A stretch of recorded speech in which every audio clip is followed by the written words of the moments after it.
Hi everyone, welcome back to Learning Planet.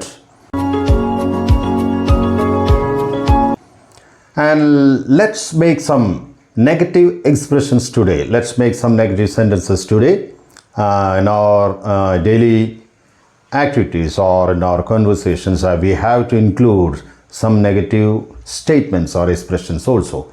നമുക്ക് ഇന്ന് അത്തരം നെഗറ്റീവ് സെൻറ്റൻസുകൾ എങ്ങനെയാണ് ചെയ്യുന്നത്, ഏതെല്ലാം ടെൻസുകളിൽ ഉപയോഗിക്കുമ്പോൾ അതിൽ അർത്ഥവ്യത്യാസം എന്തൊക്കെയുണ്ട് എന്നൊക്കെ നമുക്ക് നോക്കാം. നമുക്ക് നമ്മുടെ ക്ലാസ്സുകളിലേക്ക് കടക്കാം. ഓക്കെ, ഇവിടെ 3 സെൻറ്റൻസുകളാണുള്ളത്. Here we have 3 sentences in 3 different tenses. The first one is in simple present, negative expression, and it's in simple past. It's also, this sentence is also in negative, and this is in present perfect. Sentence is in negative. It's a negative sentence. Okay. ഇനി നമുക്ക് നോക്കാം അർത്ഥം എങ്ങനെ വ്യത്യാസപ്പെടുന്നു. She does not attend the class. അവൾ ക്ലാസ്സിൽ പങ്കെടുക്കാറില്ല. അപ്പോൾ പൊതുവെ ആൾ പങ്കെടുക്കാത്ത ഒരാളാണ്, ക്ലാസ്സിൽ അങ്ങനെ വരില്ല. അതാണ്. എന്നിടയ്ക്ക് വരുന്നുണ്ടാവും. അപ്പോൾ പ്രസൻറ്റിൽ ഈ സംഭവങ്ങൾ ആവർത്തിക്കുന്നുണ്ട്, എന്നാൽ പൊതുവെ വരാറില്ല എന്നാണ് അർത്ഥം. She didn't attend the class.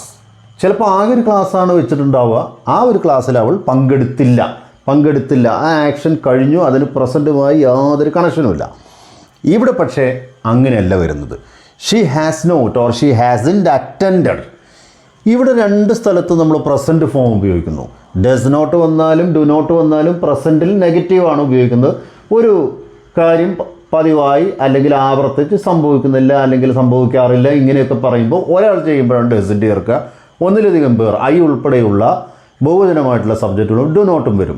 രണ്ടും കോൺട്രാക്ട് ചെയ്തിട്ട് ഡസിൻ്റെ അതേപോലെ തന്നെ ഡോണ്ട് എന്ന് പറയും. ഇവിടെ ഡിഡിൻ്റെ എന്താണ് കോൺട്രാക്റ്റഡ് ഫോം. ഡിഡിൻ്റെ ചേർത്താലും ഡസിൻ്റെ ചേർത്താലും ഡോണ്ട് ചേർത്താലും എല്ലാം നമ്മൾ പ്രസൻറ്റ് ഫോമാണ് ഉപയോഗിക്കേണ്ടത്. ഓക്കെ, ഇനി എന്നാൽ ഇവിടെ ഹാസോ ഹാവോ ചേർത്ത് നോട്ട് വരുമ്പോൾ ഹാസിൻഡ് ഓർ ഹാവിൻഡ് നമുക്ക് തേർഡ് ഫോം ഉപയോഗിക്കണം. Attend, attended is the third form. Then she has not attended the class, she hasn't attended the class. ഇങ്ങനെ പറഞ്ഞാൽ അവൾ ക്ലാസ്സിൽ പങ്കെടുത്തിട്ടില്ല എന്ന് പറഞ്ഞാൽ ഇതുവരെയായിട്ടും പങ്കെടുത്തിട്ടില്ല, ചിലപ്പോൾ ഇപ്പോൾ ലേറ്റായിട്ട് വരാൻ പോലും സാധ്യതയുണ്ട്. അപ്പോൾ നമ്മൾ സാധാരണ രീതിയിൽ she hasn't attended the class yet, till now, up to this time, till now, ഇതുവരെയായിട്ടും അവൾ ക്ലാസ്സിൽ പങ്കെടുത്തിട്ടില്ല എന്ന് വേണമെങ്കിൽ നമുക്ക് പറയാം. അതായത് ആൾ പങ്കെടുത്തിട്ടില്ല എന്ന് പറഞ്ഞാൽ പങ്കെടുത്തിട്ടില്ല ഇതുവരെയായിട്ടും, ഇപ്പോൾ കിട്ടിയ വിവരം അനുസരിച്ച് ആൾ പങ്കെടുത്തിട്ടില്ല. അപ്പോൾ അത് തീർന്നൊരു കാര്യമാണ്. പക്ഷേ ക്ലാസ് ഇപ്പോഴും തുടരുന്നുണ്ടെങ്കിൽ ഇനിയും ആൾ വരാൻ സാധ്യതയുണ്ട് എന്നൊരർത്ഥം കൂടെ ഉണ്ട്. അപ്പോൾ നമുക്ക് വേറൊരു സെൻറ്റൻസ് നോക്കാം. ബസ് ഇതുവരെയായിട്ടും വന്നിട്ടില്ല. അപ്പോൾ ബസ് വന്നിട്ടില്ല എന്ന് പറയുന്നത് ഒരു വന്നില്ല എന്ന് പറയുന്ന പോലെ വന്നിട്ടില്ല, അപ്പോൾ എത്തിയിട്ടില്ല. പക്ഷേ ബസ് വരാനുള്ളൊരു സാധ്യത പ്രസൻറ്റിലുണ്ട്. ബസ് ഡിഡിൻറ്റ് കം എന്ന് പറഞ്ഞാൽ ബസ് വന്നിരുന്നില്ല, ഇന്നലെ ബസ് വന്നില്ല. അപ്പോൾ ഇനിയിപ്പോൾ ഇന്നത്തെ കാര്യമല്ല നമ്മൾ പറയുന്നത്, അപ്പോൾ അത് കഴിഞ്ഞു പോയി. ആ ബസ് ഡിഡിൻറ്റ് കം എന്ന് പറഞ്ഞാൽ ബസ് വന്നിരുന്നില്ല. Last day I came here exactly at this time. Bus didn't come, bus didn't arrive. പക്ഷേ ഇപ്പോഴങ്ങനെയല്ല പറയുന്നത്. ഇപ്പോൾ 5 മിനിറ്റ് ലേറ്റാണ്. I'm already late and the bus is also late, and the bus hasn't come yet, bus hasn't arrived at, bus has not. നമുക്കിങ്ങനെ പറയാം, bus hasn't, നമുക്ക് ചുരുക്കി ഒന്ന് പറഞ്ഞു നോക്കാം. hasn't arrived yet, arrived at, bus hasn't arrived at, bus ഇതുവരെയായിട്ടും എത്തിയിട്ടില്ല. അപ്പോൾ ഇത് നെഗറ്റീവിൽ ഇതാണ് വെച്ച്. ബസ് ഡിഡിൻറ്റ് അറൈവ് എന്നാണ് പറയുക, അറൈവ്ഡ് പറയില്ല. പക്ഷേ ബസ് വന്നിരുന്നില്ല, അപ്പോൾ ഇന്നലത്തെ കാര്യമാണ്.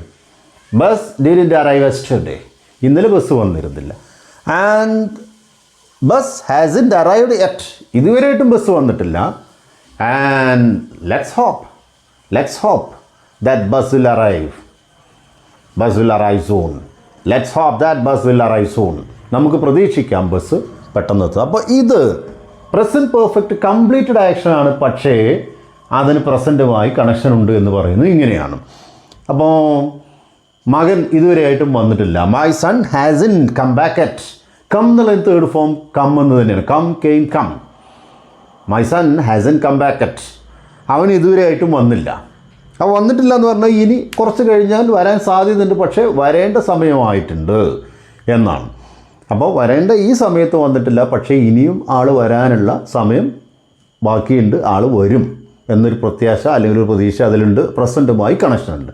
അപ്പോൾ ഇത്തരം കാര്യങ്ങൾ നെഗറ്റീവ് പറയുമ്പോൾ നിങ്ങൾ പലപ്പോഴും ഈ ഒരു ടെൻസാണ് ഉപയോഗിക്കേണ്ടത്. ഒരാളാണ് ഐ ഹാവ്, അപ്പോൾ എനിക്ക് നമ്മളോട് പറയുകയാണ് ഞാൻ നിങ്ങൾക്കൊരു മെയിൽ അയച്ചിട്ടുണ്ട്, പക്ഷെ എന്തോ ഒരു due to some technical issues I haven't received your mail yet. അപ്പോൾ ആൾ പറയാണ് why don't you check my mail, I have sent you an email, I have sent you a mail, ഞാൻ നിനക്കൊരു മെയിൽ അയച്ചു തന്നു, and why don't you reply it, നീ എന്തുകൊണ്ട് reply ചെയ്യുന്നില്ല, and why didn't you reply, നീ എന്തുകൊണ്ട് ചെയ്തില്ല. അപ്പം നമ്മൾ പറയുകയാണ് I haven't received your mail yet, ഇതുവരെയായിട്ടും നിങ്ങളുടെ മെയിൽ കിട്ടിയിട്ടില്ല. I think some technical problems, it may be some technical issues, എന്തെങ്കിലും സാങ്കേതികമായ പ്രശ്നമായിരിക്കാം. അപ്പം നമ്മൾ അങ്ങോട്ട് ആളോട് പറയുകയാണ് I have received your mail due to some technical issues, എന്തോ സാങ്കേതിക കാരണങ്ങൾ കൊണ്ട് നിങ്ങളുടെ മെയിൽ എനിക്ക് കിട്ടിയിട്ടില്ല. I have received your mail yet എന്നുള്ള വാക്ക് ഇതുവരെയായിട്ടും അങ്ങനെയാണ് പറയുക. I haven't gone there yet, I haven't visited Mysore yet, ഇതുവരെയായിട്ടും ഞാൻ മൈസൂർ സന്ദർശിച്ചിട്ടില്ല. അപ്പോൾ നിങ്ങൾ ഇങ്ങനെ ഇതുവരെയായിട്ട് ഒരു കാര്യം ചെയ്തിട്ടില്ലെങ്കിൽ ആ ഒരു കാര്യം ചെയ്തില്ലെങ്കിൽ എറ്റ് ചേർത്തിട്ട് പറയാം. Okay, I haven't met him yet, ഇതുവരെയായിട്ടും ഞാൻ അവനെ കണ്ടുമുട്ടിയിട്ടില്ല. അപ്പം നിങ്ങൾ ഇവിടെ നിന്നിട്ട് എല്ലാ കാര്യങ്ങളും ഇതേപോലെ ഒന്ന് ചിന്തിച്ച് നോക്കൂ.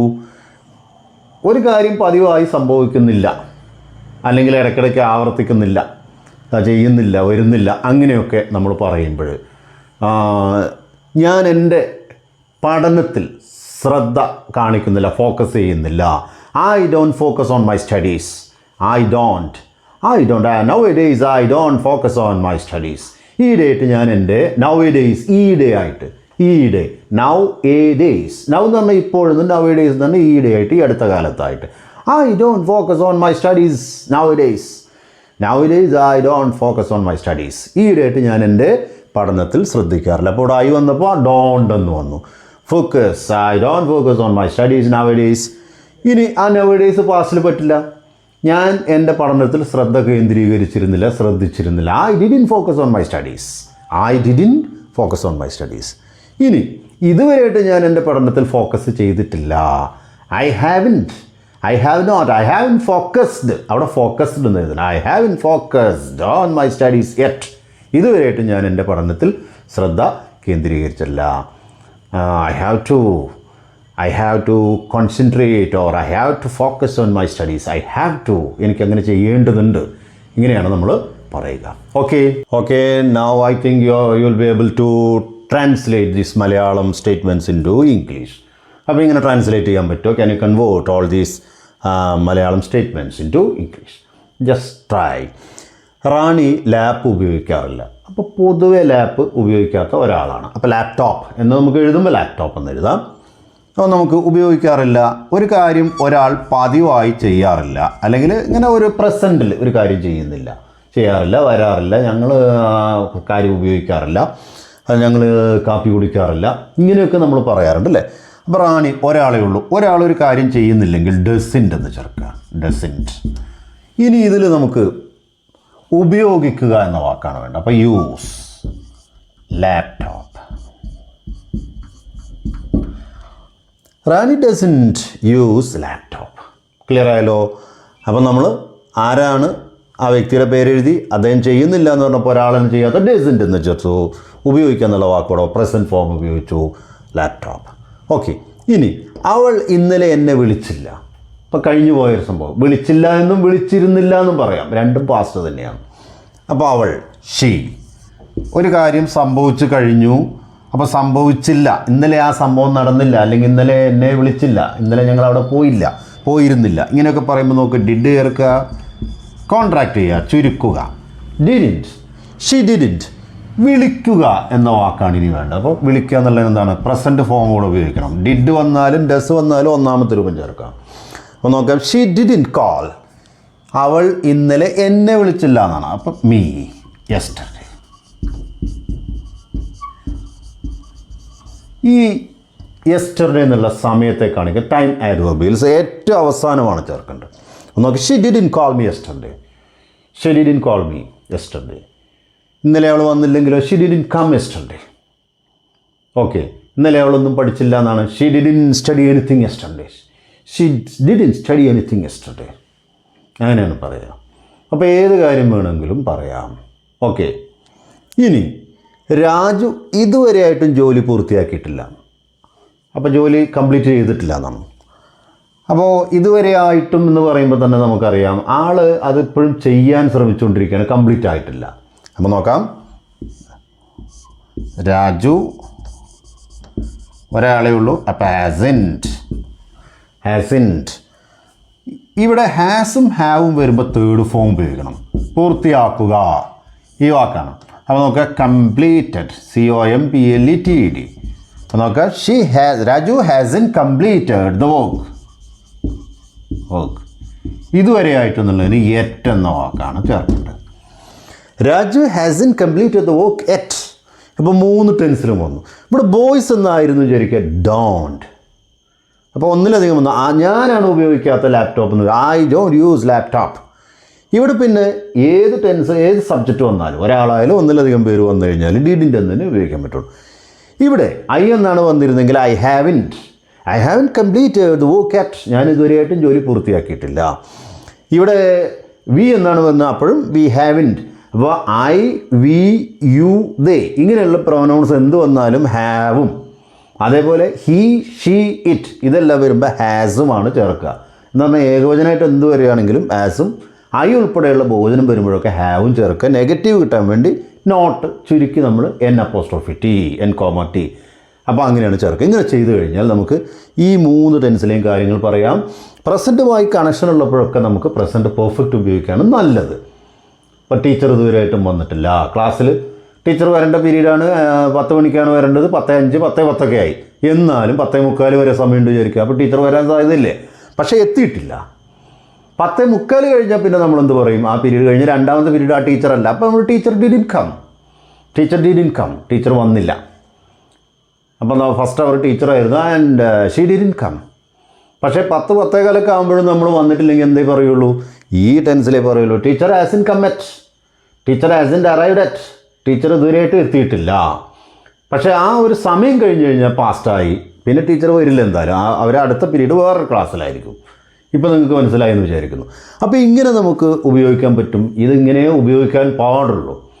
അപ്പോൾ നമ്മളിപ്പോൾ ഫാദർ പുറത്ത് പോയി, വരുന്നത് കുറച്ച് വൈകിയായിരിക്കും. സാധാരണ 10 മണിക്ക് വരും, 10:15 വന്നില്ല എന്ന് വിചാരിച്ചാൽ അന്ന് ഇനി വരില്ല എന്നുള്ള അർത്ഥമില്ല. അപ്പോൾ father hasn't come back yet. Come എന്നുള്ള തേർഡ് ഫോമാണ്. കം, കെയിം, കം ഇങ്ങനെയാണ് പറയുക. അപ്പോൾ നിങ്ങൾക്ക് ഈ ക്ലാസ്സുകളൊക്കെ മനസ്സിലാവുമെന്ന് വിചാരിക്കുന്നു. ഈ ക്ലാസ്സുകളെല്ലാം മനസ്സിലാവുന്നുണ്ടെങ്കിൽ ഞങ്ങളുടെ ചാനൽ ലൈക്ക് ചെയ്യുക, ഒപ്പം ഷെയർ ചെയ്യുക, അതുപോലെ തന്നെ സബ്സ്ക്രൈബ് ചെയ്യാൻ മറക്കരുത്. വീണ്ടും നമുക്ക് പുതിയ ഒരു സെഗ്മെൻറ്റുമായിട്ട് അടുത്ത ദിവസം കാണാം. Okay, thank you.